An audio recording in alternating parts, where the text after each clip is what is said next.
네, 반갑습니다. 네, 세계 지식의 심장과 같은 이 역사적인 도시 캠브리지에 주님이 사랑하셔서 세우신 이 캠브리지 한인 열림교회 제가 함께 또 와서 이렇게 주일 예배를 하나님 앞에 올려드릴 수 있어서 개인적으로 너무나 감사드립니다. 우리 한번 잠시 기도하고 말씀 나누겠습니다. 사랑의 하나님 아버지, 주님이 사랑하시는 분들이 이 자리에 다 모여 있습니다. 우리의 분주한 마음과 생각 다 멈추고 이 시간 주님을 바라보고 또 주님 말씀 듣고자 합니다. 성령 하나님, 주님만 의지합니다. 주님이 베푸시는 은혜로 인해서 우리가 다시 한번 감사하고 또 기쁨을 누리는 삶을 살게 해주세요. 이 시간 주님의 은혜가 어느 때보다 필요한 분들 계시다면 주님 기억하시고 그분들에게 하늘의 그 풍성한 넘치는 샘수와 같이 우리 안에 터쳐 나오는 그 은혜를 부어 주옵소서. 이 시간 오직 주님만 기대하며 예수님 이름으로 기도드립니다. 아멘. 반갑습니다. 4시간 정도는 안 걸리고요. 그렇게 말씀하시니까 엄청 시골에서 온 것 같은데 제가 아까 다시 보니까 3시간 11분 걸리더라고요. 그래서 조금 인류 문명의 발달을 이끌어온 캠브리지에서 제가 그렇게 멀리 있지는 않은 것 같습니다. 오늘 비유를 여러분 보시면서 어떤 생각을 하셨어요? 저는 가장 먼저 떠올랐던 생각이 이거 좀 불공평한 것 같은데? 라는 생각이 저는 먼저 들었거든요. 왜냐하면 먼저 온 사람들이 분명히 더 많이 일했잖아요. 또 그만큼 더 수고했잖아요. 그러니까 그들이 주인에게 하는 말이 저는 조금 되게 설득될 뻔했거든요. 여러분은 어떤 느낌을 받으셨나요? 또 오늘 본문을 보면 우리의 고개를 좀 갸웃거리게 하는 그런 좀 지점이 있거든요. 포도원 품꾼의 비유를 오늘 우리가 볼 텐데 이 비유가 시작되기 바로 직전에 보시면 이 구절이 나옵니다. 근데 이 구절이 19장 30절 그 마지막에 나올 뿐만 아니라 포도원 품꾼의 비유가 다 나오고 나서 그 결론처럼 20장 16절에 똑같은 게 한 번 더 나옵니다. 제가 사랑의 눈빛을 보내기로 했거든요. 20장 16절에 보시면 또 순서는 조금 다르지만 똑같은 내용이 반복되는 것을 보게 됩니다. 이것은 마태복음 19장과 그리고 20장이 따로 떨어진 별개의 이야기가 아니라 하나의 주제로 묶여져 있는, 사실 하나의 주제를 공유하는 하나의 이야기라는 것을 우리에게 가르쳐주고 있습니다. 그러니까 바꿔 말하면 오늘 포도원 품꾼의 비유를 우리가 보고 좀 바르게 이해하려면 그 바로 앞에 나오는 마태복음 19장의 내용을 살피는 것이 또 중요하다는 것입니다. 그럼 마태복음 19장에는 어떤 내용이 나올까요? 혹시 성경책이 있으시면 소제목에 이런 게 달려 있을 거예요. 부자, 청년, 이야기. 부럽죠? 젊은 것도 부러운데 재물도 많았던 것 같습니다. 근데 제가 어제 캠브리지 시내를 이렇게 아내와 함께 조금 거닐며 산책할 기회가 있었는데 캠브리지에는 멋있는 분들이 많이 계신 것 같더라고요. 그분들이 또 여기 다 모여 계신 것 같습니다. 어쨌든 마태복음 19장에 보면 재물이 많은 한 청년이 등장합니다. 그가 예수님께 질문을 던집니다. 저는 일방적으로 사랑의 눈빛을 쏘고 있는데 저를 봐주세요. 예수님과 부자 청년이 대화를 나누는데 그것은 이러한 질문으로 시작되었습니다.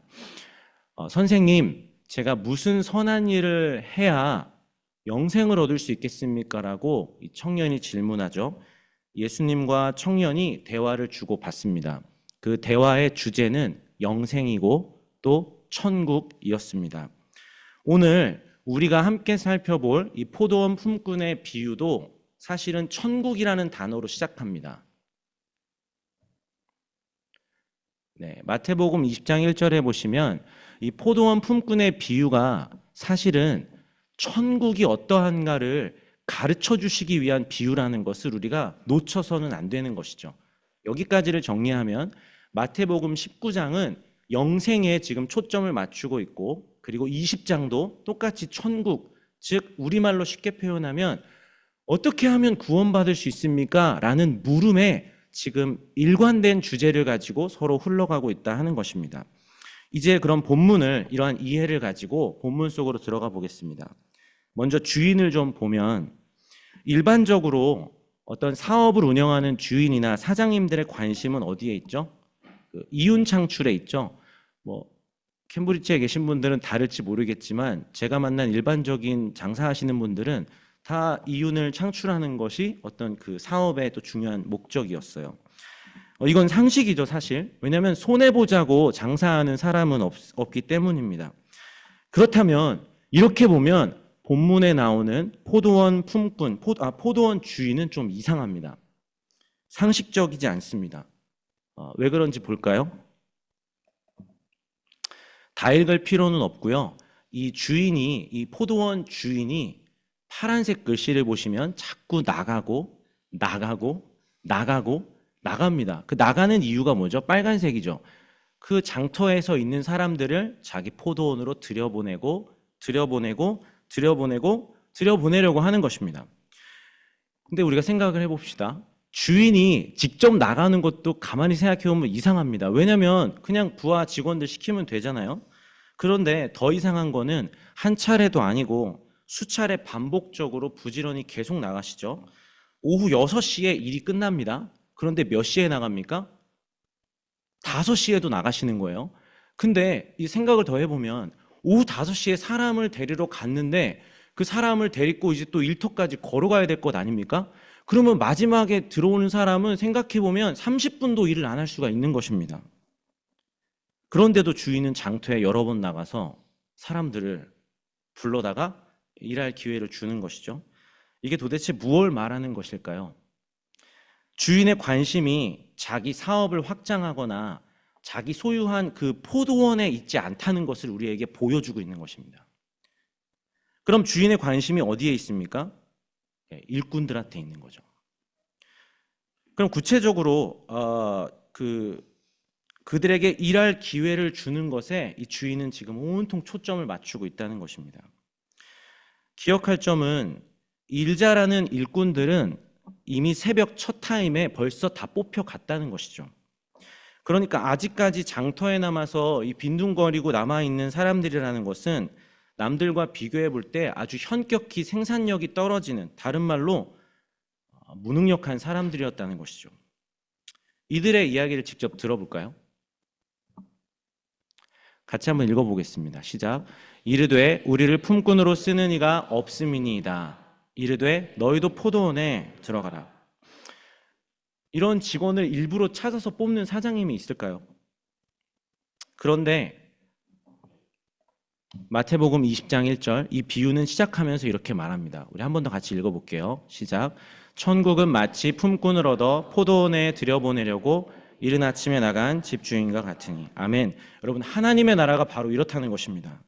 예수님은 이 비유를 통해서 하나님 나라를 가르쳐주기 원하셨는데 그 하나님 나라는 오늘 비유에 따르면 은혜를 베풀고 주인의 그 풍성함을 나누기 위해 존재하는 나라라고 오늘 성경이 우리에게 분명히 가르쳐주고 있는 것입니다.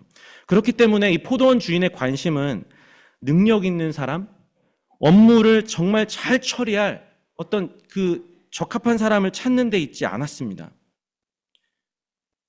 이윤을 최대치로 끌어올리는 나의 소유를 더 풍성하게 확장하려는 데 있지 않았고요. 오히려 처음부터 목적은 은혜를 베풀고자 하는 데 있었다는 것입니다. 교회 안에서 우리는 은혜라는 말을 정말 많이 듣는 것 같습니다. 제 둘째 딸 이름도 은혜입니다. 하나님 은혜. 영어로는 grace인데 네, 귀엽습니다. 여러분, 은혜가 무엇입니까?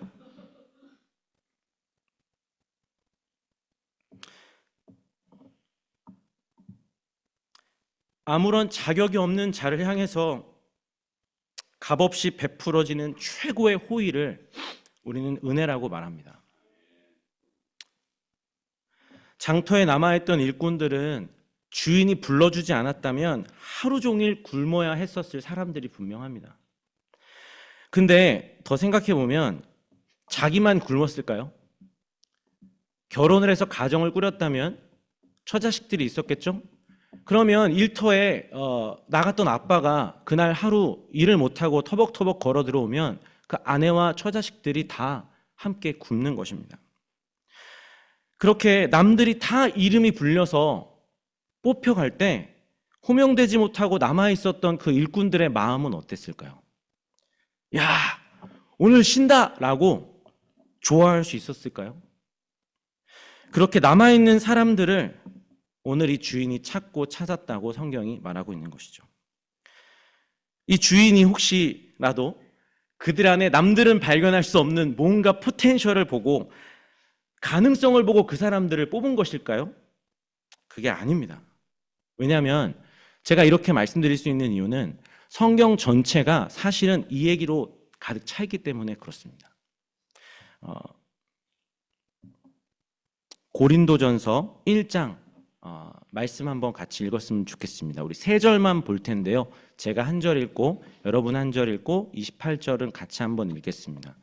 형제들아 너희를 부르심을 보라. 육체를 따라 지혜로운 자가 많지 아니하며 능한 자가 많지 아니하며 문벌 좋은 자가 많지 아니하도다.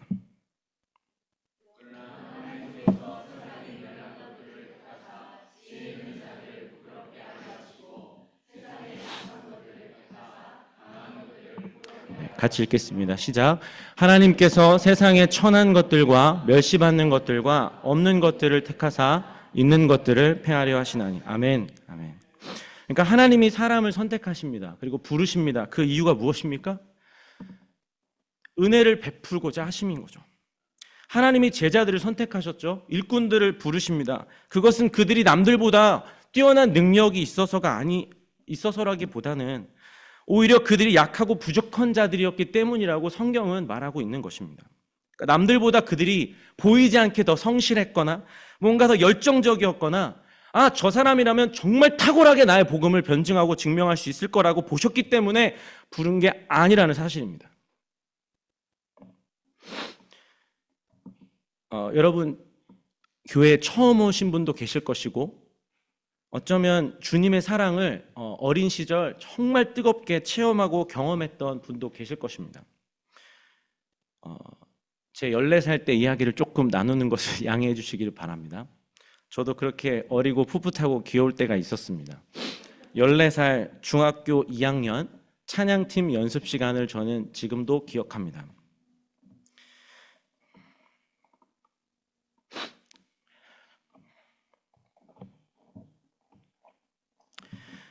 남들은 다 열심히 찬양을 부르고 있을 때 저는 의자 밑으로 내려가서 바닥을 기어다니며 장난을 치고 있었습니다. 옛날 교회 장의자 있잖아요. 이렇게 생겼는데 제가 보니까 캠브리지 한인 열림교회는 장난을 막기 위해서인지 밑에가 막혀 있더라고요. 근데 제가 어린 시절 다녔던 교회는 이 의자랑 똑같지만 밑에가 뚫려 있었어요. 그 제가 연습이 딱 시작되자마자 밑으로 쏙 내려가서 이 밑을 앞에서부터 뒤에까지 기어다니기 시작했습니다. 그러면서 이제 찬양팀 인도하는 누나 걸리지 않게 여기서 시작해서 저기서 쑥 튀어나오는 그런 재밌는 놀이를 하고 있었습니다. 그런데 갑자기 찬양의 한 구절이 제 마음속으로 쑥 하고 밀려 들어왔어요.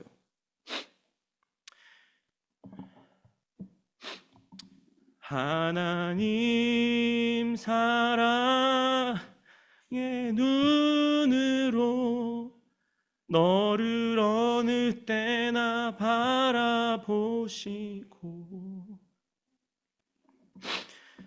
마치 제 귀에 대고 하나님이 정말 직접 말씀해 주시는 것 같았습니다. 그 하나님의 그 순간 그 뜨거운 사랑이 나의 작은 가슴 속으로 밀려 들어왔습니다. 저는 아직도 14살의 그때 그 순간을 저는 생생히 기억합니다. 저는 그때 생각했습니다. 아니 내가 뭘 잘했다고 하나님이 나를 이토록 사랑하신다는 것일까? 그 사랑에 저는 너무 이해할 수 없고 감격스러워서 그냥 그 바닥에 엎드린 채로 펑펑 울었습니다. 설교를 준비하면서 다시 생각해봤지만 왜 그때 하나님께서 저를 찾아와 주시고 만나 주셨는지 저는 알 수가 없습니다. 자격이 없는 자에게 찾아와 주신 은혜라고밖에는 저는 말할 수 없을 것 같습니다. 청소년 시기에 저는 그렇게 특출나게 공부를 잘하는 사람도 아니었습니다. 그냥 평범한 아이였습니다. 그런데 왜 이렇게 나를 사랑하시지? 그 은혜가 너무나 감사한 거예요. 그래서 그 어린 시절에 내 전부를 드려도, 내 인생을 드려도 아깝지 않겠다라는 생각이 제 안에 가득 찼습니다. 그냥 기뻤고 그래서 너무 감사했어요. 저는 그래서 신학교에 갔고 전도사가 되었고 강도사가 되었고 목사를 거쳐서 선교사가 되었어요. 그런데 이상한 일이 일어났습니다. 하나님에 대해서 제가 남들보다 더 많이 안다고 자신할 만큼 제가 성경을 열심히 공부했는데 주님 위해서 내가 누구보다 열심히 일하고 열정적으로 수고했는데 거꾸로 이상하게 제 안에 감사와 기쁨이 메말라 가는 것입니다. 대신 불평과 원망이 제 입에서 나올 때가 많은 것입니다. 왜일까? 제 스스로 제가 생각할 때 그래도 나 정도면 꽤 괜찮은 사람 아닐까? 나 정도면 그래도 어디 가서 뒤처지지 않지. 나는 누구보다 더 주님 위해 열심히 수고하고 있잖아 하는 생각이 어느새 제 심령을 굳어가게 하고 있었던 것 같습니다. 오늘 본문의 표현에 따르면 은혜가 망각된 것이죠. 하나님이 저를 부르심은 제가 남들보다 쓸만한 사람이어서가 분명히 아니었고 제가 남들이 없는 특별함을 가져서도 아니었습니다. 오직 하나님 은혜가 아니면 살 수 없는 그런 연약하고 부족한 존재임을 하나님이 아셨기 때문에 제가 아무리 겉으로 그럴듯하게 포장해도 하나님 은혜가 아니면 제가 아무것도 아니라는 것을 하나님은 이미 아셨기 때문에 오직 그 당신의 무한하신 사랑과 은혜 때문에 저를 불러주신 것이었는데 어느 순간 저는 마치 내가 마땅히 그럴 사랑받을 자격이 있는 사람처럼 착각하고 있었던 것이죠. 그러니까 남들이 볼 때 사역은 뭐 하고 있는 것 같은데 그럴듯해 보이는데 뭐 많이 하고 있는 것 같은데 정작 하나님 앞에서 내 마음과 영혼은 메말라가고 있었던 것입니다. 여러분은 어떻습니까? 정말 모든 것이 하나님의 은혜임을 여러분 머리로 인정하시고 마음으로 동의하시고 영혼으로 인정하십니까? 제가 보니까 정말 나는 자격 없습니다가 정말 진짜로 고백되는 사람들, 그래서 하나님 은혜가 아니면 난 안 됩니다 하는 사람들한테는 두 가지 특징이 있는데 보니까 첫째, 감사를 잘하는 것 같아요. 어떤 상황에도 감사한 거예요. 왜냐하면 나는 죽었던 죄인이니까. 그리고 두 번째 특징은 기뻐하는 거예요. 엄청 기쁜 거예요. 여러분 생각해 보세요. 그 은혜 받았을 때 있죠, 여러분. 그냥 기쁜 거예요. 기쁨이 정말 샘솟는 거예요. 이렇게 내면 깊은 곳에서 그 우러나오는 샘솟는 기쁨이 그리고 감사가 저와 여러분 안에 넘쳤으면 좋겠습니다. 근데 그렇기 위해서는 막 내가 기뻐해야지 한다고 되지 않고요. 내가 얼마나 죽을 죄인인지를 아는, 그래서 나에게 은혜 베풀어 주신 그 주님을 내가 분명히 볼 때 감사와 기쁨이 회복되는 줄 믿습니다. 그런 경험을 아직까지 만약에 갖지 못하신 분이 계시다. 무슨 얘기하는 거야? 혹시 내가 교회 나온 지 얼마 안 됐다, 만약 그런 분 이 자리에 계시다면 정말 주님의 이름으로 축복합니다. 여러분이 저게 뭐야? 은혜 받는 게 뭐지? 그럼 나도 한번 받고 싶다. 여러분이 받고 싶다 하는 것보다 더 하나님은 여러분에게 은혜 주기 원하시는 줄 믿습니다. 그래서 우리 안에 다시 한번 은혜를 기억함으로 거기서부터 오는 감사와 기쁨이 터져나오는 그 복을 하나님 부어주시기를 정말 간절히 기도합니다. 저도 그렇게 되고 싶습니다. 가끔 제가 친구들과 전화통화 하다가 제가 목사인 걸 다 알잖아요. 그러니까 제가 친구들한테 전화하면 목사를 가능한 티 안 내려고 합니다. 그럼에도 불구하고 제가 정말 궁금하고 너무너무 알고 싶어가지고 물어보는 질문이 있어요. 누구누구야, 요즘 신앙생활 잘하고 있니?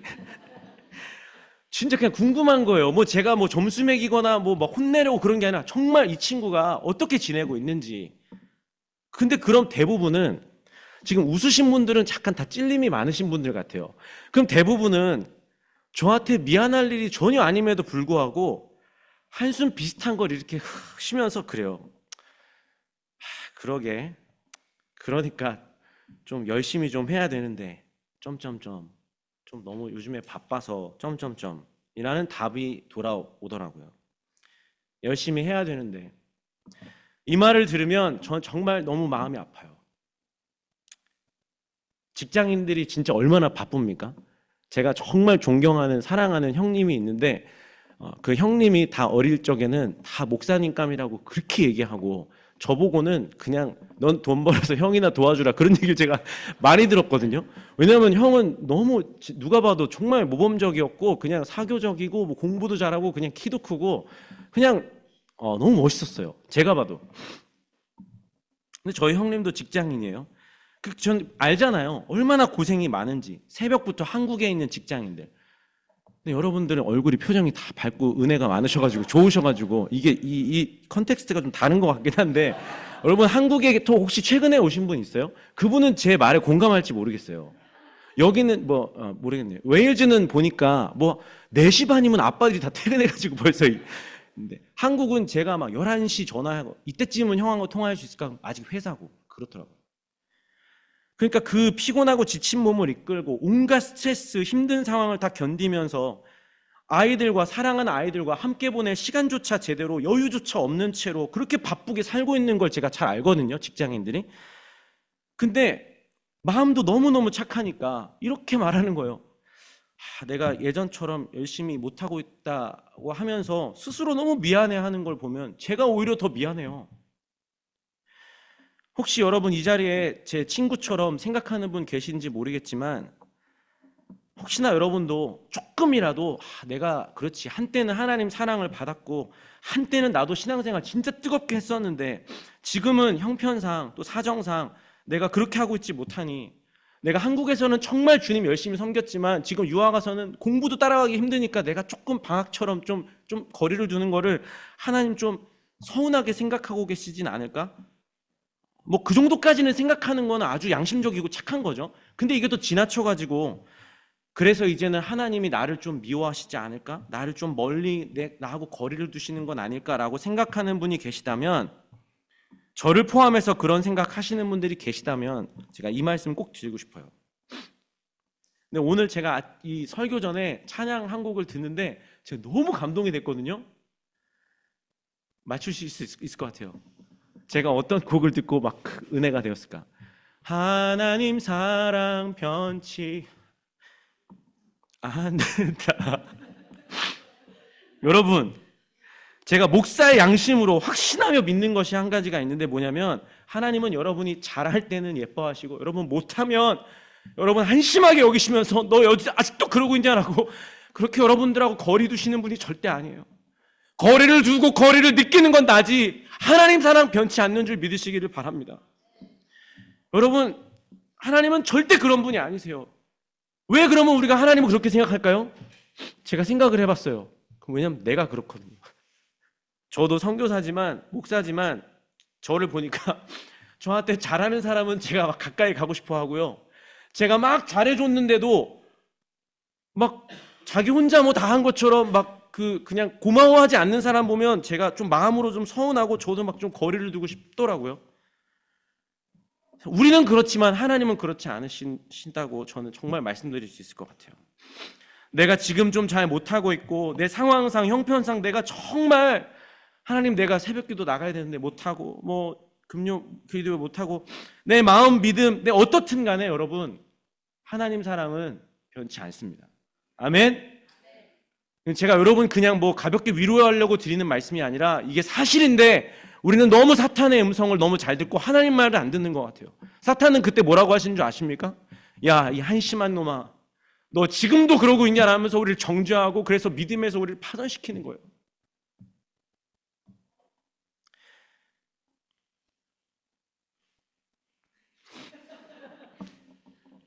이렇게 되게 아까는 제가 사랑의 눈으로 계속 바라보겠습니다 하니까 알겠다고 그렇게 막 저에게 믿음을 주시더니 오늘 제가 자꾸 이게 엇박자가 나네요. 감사합니다. 네. 하나 더 넘겨주시고. 네. 이게 오늘 포도원 품꾼 비유의 결론이거든요. 한번 읽어볼까요? 시작. 이와 같이 나중된 자로서 먼저 되고 먼저 낸 자로서. 오늘 비유의 결론인데요. 처음에는 저도 이 말씀 보면서 제가 이런 생각이 들더라고요. 아니 이렇게 은혜로 잘 가다가 왜 결론이 이렇게 나는 거야? 제가 무슨 생각했냐면 일찍 온 일꾼들처럼 은혜를 잊어버리고 망각하고 불평하고 원망하고 제대로 안 하면 내가 앞자리 있다가도 저 끝줄로 밀려날 수 있는 건가? 혹시 그렇게 나한테 경고하시는 건가? 이렇게 저는 생각이 됐었어요. 그런데 다시 이게 근데 마지막에만 있는 게 아니라 시작하기 전에 딱 나오잖아요, 다시. 그래서 이 말씀이 도대체 뭘까라고 묵상하는 가운데 하나님이 제 마음에 이런 생각을 주셨어요. 이 말은 너 이렇게 될 거야가 아니고 예수님이 이 비유를 하시면서 내가 이렇게 너를 위해서 할게라는 말로 저에게 막 더 크게 울리기 시작했어요. 여러분, 세상에서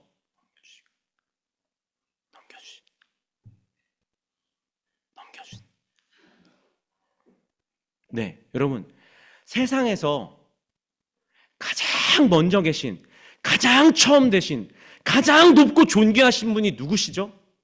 예수 그리스도. 아멘.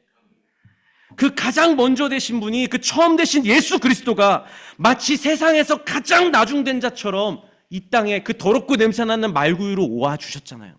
그게 누구를 위해서죠? 저를 위해서. 그렇게 가장 처음 된 그분이 너를 위해 내가 마지막이 될게. 그래서 내가 너를 다시 하나님의 자녀 삼아줄게라는 저는 그 예수님의 선언으로 이게 들리는 거예요. 아멘? 여러분, 이게 성경을 제가 나쁘게 해석하는 게 아니에요. 우리에게 하나님이 책망하시면서 너 그렇게 하면 안 되라는 말씀도 될지 모르지만 모든 성경은 다 예수 그리스도를 가리키고 있는 줄 믿습니다. 저는 그래서 이 말씀 속에 저는 오직 우리 예수 그리스도가 보이는 거예요. 그래서 영어 성경 보니까 그냥 the first, the last라고 돼 있어요. 가장 먼저 되신 the first는 저에게는 예수님입니다. 그 첫째 되신 분이 나를 위해 마지막 꼴찌가 기꺼이 되어주셔서 그 꼴찌에서 내가 잘할 때는 좀 앞으로 가는 것 같은 느낌 혼자 받다가 아닐 때는 내가 저 뒤에 간 것 같은 느낌 혼자 받다가 혼자 막 하나님과의 관계를 내 행위에 다 기초해서 막 줄다리게 하는 나에게 예수님 말씀하시는 거예요. 예수님 십자가에서 뭐라 그러셨죠? It is finished. It is done. 아멘? 우리는 근데 계속 What should I do? 내가 뭘 할까요? 라고 우리는 자꾸 생각하고 성경 보면서도 이게 마치 그 doing list, to-do list처럼 성경을 봐요.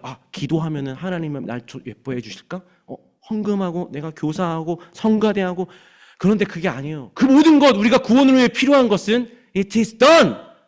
예수님 십자가에서 다 끝내놓으신 줄 믿으시기 바랍니다. 그 먼저 되신 분이 나중 되심으로 나중되어도 아무 할 말 없는 저와 여러분이 첫째 되는 것 같은 그 성경은 약속하죠. 아들을 믿는 자는 상속자다. 하나님 아버지 앞에 예수 그리스도와 한 형제인 것처럼 그렇게 우리를 봐주시면서 우리에게 하늘의 유업을 내려주시는 걸 받게 되는 우리 첫째인 것 같은 그런 은혜를 저와 여러분이 받게 된 것 아니겠습니까? 이게 바로 마태복음 19장과 20장을 관통하고 있는 주제인 것 같아요. 구원과 영생, 천국이 우리에게 가능해진 이유가 그 근거가 무엇이란 말입니까? 먼저 되신 예수 그리스도가 자발적으로 자기를 비워 종의 형체로 마지막이 되심으로 마지막에 있던 저와 여러분이 살게 된 것이라고 저는 확신합니다. 19장에 우리가 다 보진 않았지만 부자 청년이 나오죠. 그리고 베드로도 나오거든요. 부자 청년이 질문했죠. 어떻게 하면 천국 갑니까? 그때 청년이 질문하니까 예수님 말씀하십니다. 지그시 아마 미소를 지으면서 보셨은 것 같아요. 그때 청년이 말하죠. 율법이요? 그것도 다 지켰습니다. 청년이 그렇게 자신 있게 얘기해요. 자긴 다 했대요. 근데 그 부자 베드로도 아마 질투났던 것 같아요. 그 청년이 막 앞서 나가는 것 같으니까 그 베드로가 옆에 보다가 이런 질문합니다. 근데 예수님, 쟤는 근데 돈은 포기 못했잖아요. 근데 저는 모든 것 다 포기했잖아요. 라고 하는 거예요. 이렇게 다 버리고 주님 따랐으니 천국에 간다면 저 같은 사람이 가는 것 아닙니까? 라고 베드로가 말하고 있다는 거예요. 근데 베드로도 이 부자 청년도 제가 볼 땐 똑같아요. 뭡니까? 다 자기가 무엇을 했는지, 자기가 무엇을 할 수 있는지 다 자기 행위만 생각하고 있어요. 그렇게 행위를 서로 비교하면서 나는 쟤보다 나으니까 제가 좀 더 자격 있는 거 아닙니까? 라고 다 자기 행위에 근거해서 천국을 이야기하고 있다는 것입니다. 이렇게 자격을 운운할 때 예수님이 조용히 20장에 포도원 품꾼 비유를 주신 거예요.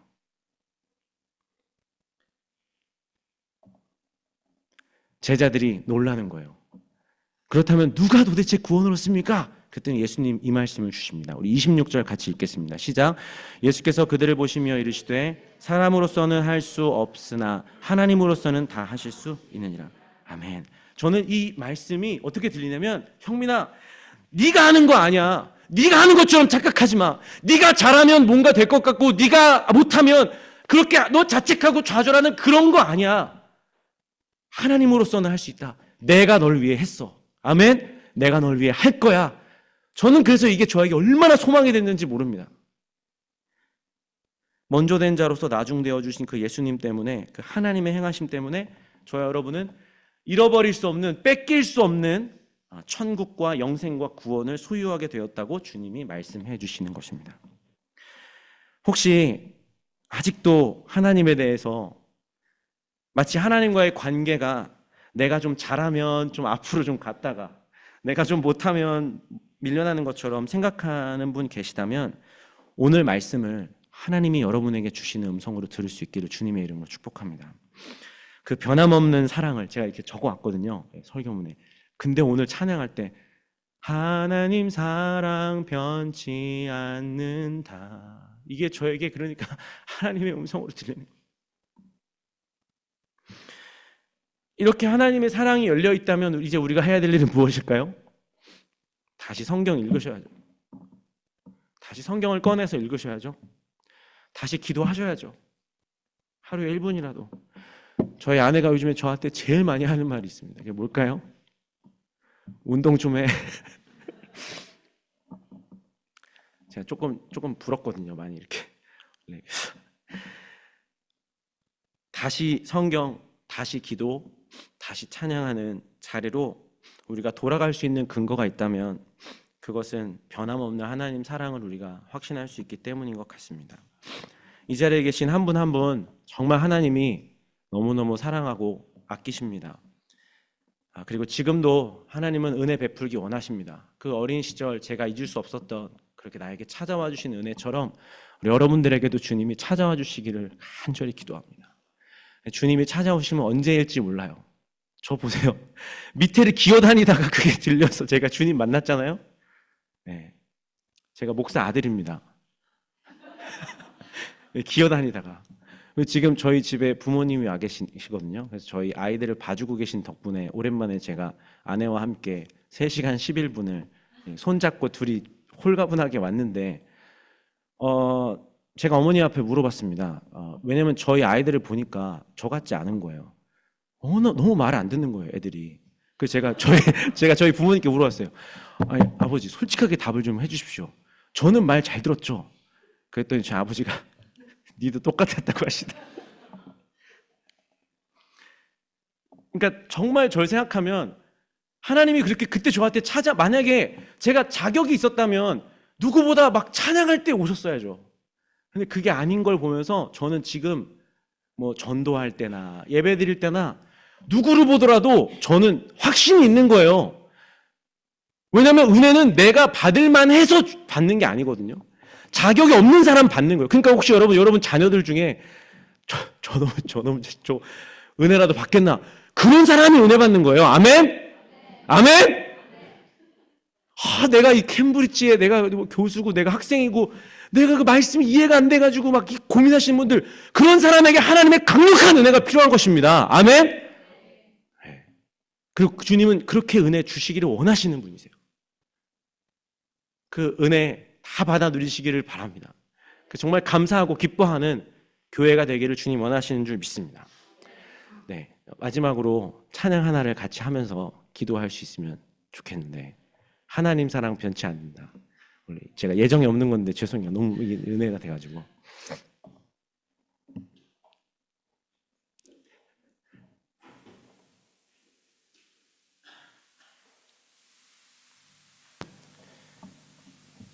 여러분이 부르고 그 찬양 소리가 여러분의 귓가로 들릴 때 이게 내 목소리지만 사실은 하나님이 여러분에게 주는 음성이라고 들려졌으면 좋겠어요. 그래서 여러분 하나님과의 거리가 스스로 멀게 하는 거예요.